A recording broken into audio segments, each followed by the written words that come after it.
Hello and welcome to a humble Highland home. Thank you so much for being with me here today.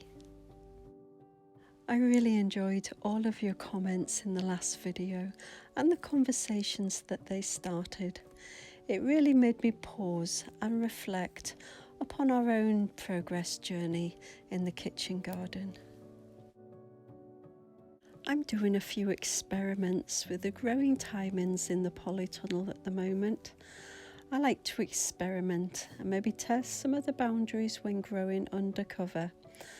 This time last year we were about to put the polytunnel up, so this is my first full year of actually growing in the polytunnel, because we built the polytunnel over the top of the garlic and some salad leaves that were growing at the time. It wasn't the easiest thing to do, but it meant we got a year's supply of garlic, some of which has been replanted for this year's crop. But these seedlings need to be pricked out and taken back into the house, where they're going to be kept nice and cosy for a good while yet. So whilst I'm doing this, I thought that this might be a really nice time to take a wee step back and look at a few pictures and video clips of us developing the garden to the stage that it is today.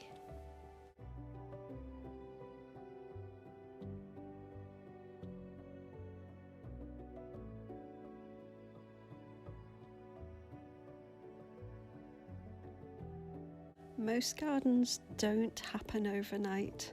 It can take many years of gradual steps and lots of lessons along the way, especially when you're doing most of it yourself and you've got to build it in around other life commitments.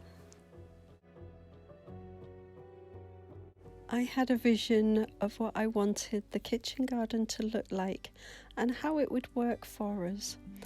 However, that was just in my head, so I made a few doodle drawings and then I broke the development down into 3 phases. The first part was to clear this corner of the garden and install the composting station. This was the start of the composting area as it is today.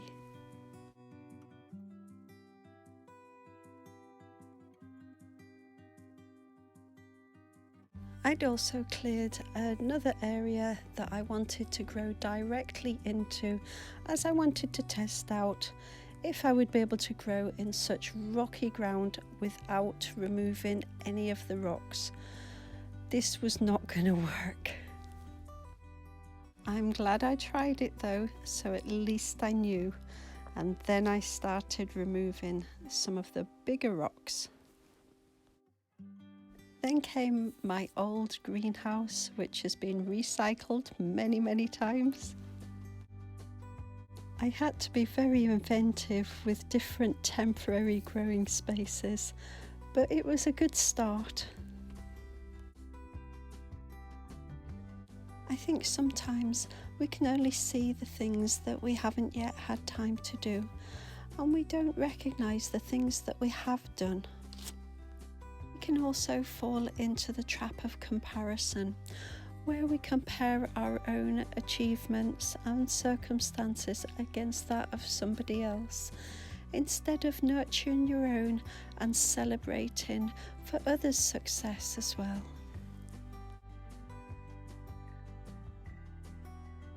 Throughout autumn and winter that year, we planned for phase 2 of the kitchen garden developments, which was the food forest perennial planting area and also the polytunnel. We had already measured up and purchased the polytunnel, so now it was time to stake it out and get ready for the build. And as most projects go, there's lots of other little jobs that get done in between times, like the pathways starting to go in. And of course, just where you need to dig a hole, There's a tree stump that needs to now come out.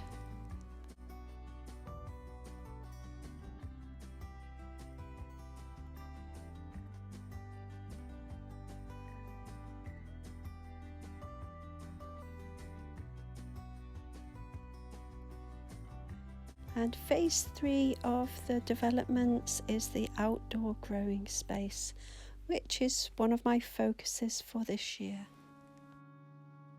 There had been an old shed here at one time, which was on the base of an edge of concrete. So we hired a concrete breaker and Adam broke it all up and we removed it. I think we both remember that day very, very well. It was incredibly hot and it was hard going for Adam breaking up the concrete and me removing it. But it was so good to have this bit done. This allowed the outdoor growing space to start to evolve.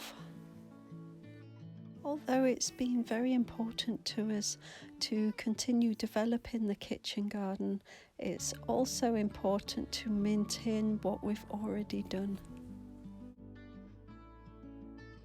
And I love it when our grandchildren can come and help pick the produce for either their tea that night or for them to take home.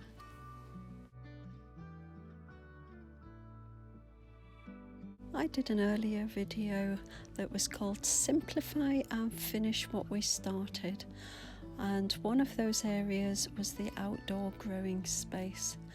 I won't get it all done here this year, but I've made a really good start on it, which I'm absolutely delighted with.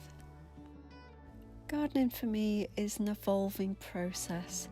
As long as the main structures are in place, like the polytunnel, the composting area, and the greenhouse, along with the trees, the bushes and the perennials that take a while to get established before producing the harvest.